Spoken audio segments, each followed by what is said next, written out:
O Livro dos Espíritos. Allan Kardec. Da volta do espírito à vida corporal. Influência do organismo. Pergunta número 367. Unindo-se ao corpo, o espírito se identifica com a matéria? A matéria é apenas o envoltório do espírito, como o vestuário o é do corpo. Unindo-se a este, o espírito conserva os atributos da natureza espiritual. Pergunta número 368. Após sua união com o corpo, exerce o espírito suas faculdades com liberdade plena? O exercício das faculdades depende dos órgãos que lhe servem de instrumento. A grosseria da matéria as enfraquece. Pergunta número 368-A. Assim, o envoltório material é obstáculo à livre manifestação das faculdades do espírito, como um vidro opaco ou é a livre irradiação da luz?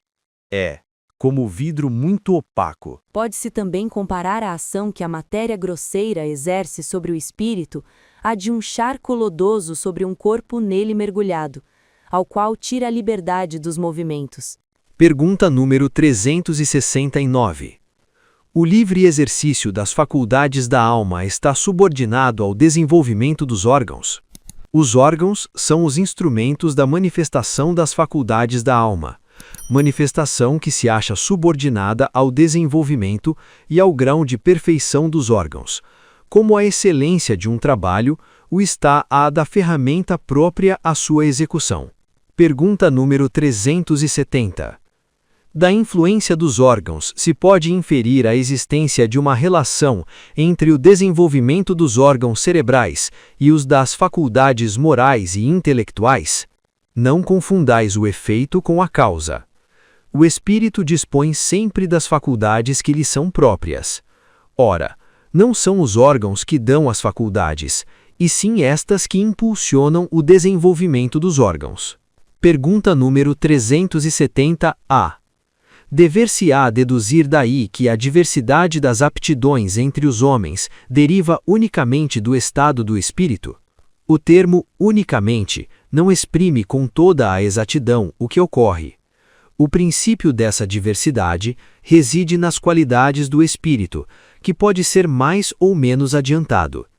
Cumpre, porém, se leve em conta a influência da matéria, que mais ou menos lhe cerceia o exercício de suas faculdades. Encarnado, traz o espírito certas predisposições, e se admitir que a cada uma corresponda no cérebro um órgão, o desenvolvimento desses órgãos será efeito e não causa.